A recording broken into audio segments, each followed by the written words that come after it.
আপনাদের সকলের কাছে আমার জিজ্ঞাসা, ৩ নম্বর পয়েন্টটা বলার পরে আপনারা সবাই হাততালি দিলেন, কারণটা কি? নিরাপত্তার জন্য আমরা সবাই আসলে এই বিষয়টাতে ঝুঁকছি যে উপজেলা হেলথ কমপ্লেক্স গুলো মিনিমাম 3 থেকে 10 একর বা 11 একর এরিয়ার উপর হয় এবং সেগুলো 10 বেড থেকে শুরু করে 50 বেডের হাসপাতাল হয়ে থাকে।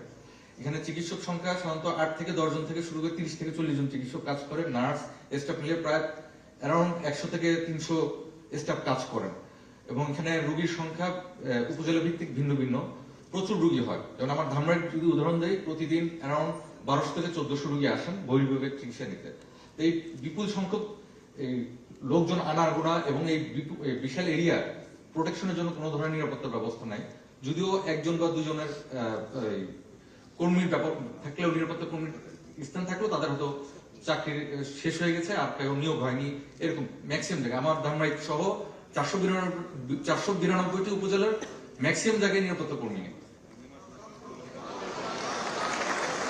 ধন্যবাদ।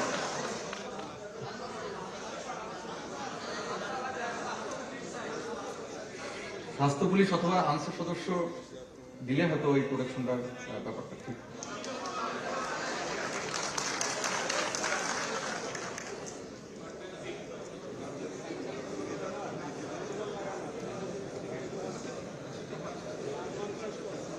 মানে এখানে নিরাপত্তার একটি বিষয় আছে যেটা নিয়ে আপনারা কনসার্ন, তাই? ঠিক আছে, ইনশাআল্লাহ এই বিষয়টি দেখবো আমরা অবশ্যই।